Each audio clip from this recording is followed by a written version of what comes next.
Pneumata, developed by a small indie team, Deadbolt Interactive, is an ambitious attempt to enter the crowded survival horror genre.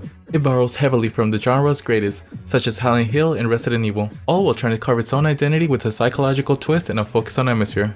Despite showing flashes of brilliance in some aspects, the game is ultimately hindered by a range of technical issues and design choices that pull it back from true greatness. And today I'll be reviewing it, and I'll be telling you where it excels and where it falls short. This game kicks off with an unsettling and intriguing premise. You play as David, a man in search for his missing wife, Jamie. After being woken up by disturbance outside his home, David discovers a tape on his porch, and this tape suggests a lead on Jamie's whereabouts and takes him to a small town of Milton, Missouri. And from the moment you step into Milton, the game's atmosphere hooks you with a palpable sense of dread, as you can feel that something is wrong, but you can't quite put the finger on it. And the game's narrative unfolds through environmental storytelling, notes, and tapes scattered throughout the town. But despite the strong setup, Pneumata struggles to maintain the momentum of its story. After the initial mention of Jamie, the game forgets about its emotional core. Your drive to find her feels sidelined, and halfway through, you're left wondering if the game remembers why you came to the cursed town in the first place. And there are hints for deeper lore, especially in the game's title, Pneumata, which means spirit or ghost, suggesting a supernatural or psychological bent to the story. However, the game doesn't delve deep enough into these themes, leaving a lot of untapped potential. The unreliable narrator trope is played here, and while it does add layers of intrigue, it isn't explored fully, leaving you with more questions than answered by the end. And if you're someone familiar with survival horror, Pneumata feels instantly recognizable, as the gameplay draws heavily from Resident Evil, with resource management being the key to survival. You're armed with a flashlight, a pistol, a shotgun, and a few melee weapons like a rusty pipe and a modified baseball bat. Ammo is scarce, health is limited, and this game forces you to conserve resources as you move through the dark, eerie town of Milton. The combat, while serviceable, is not a highlight here.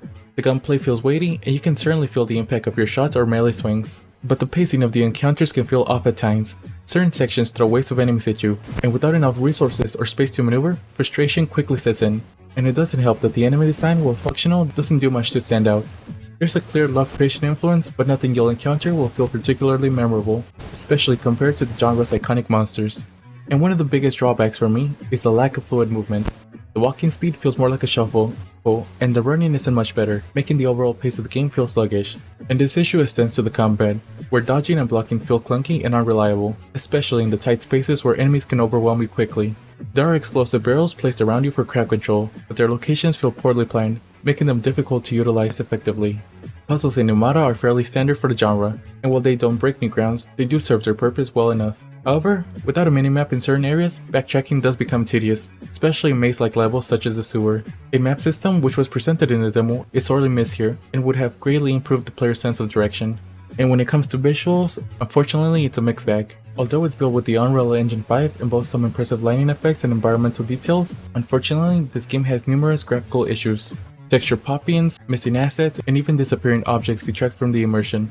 And on the audio side, unfortunately, this is even worse. The dialogue in the game is inconsistently mixed, with characters speaking in hushed tones while environmental sounds such as the door creaking are overly loud and jarring. And background noise, which should build tension, often becomes overdone and repetitive, losing its effectiveness after a while.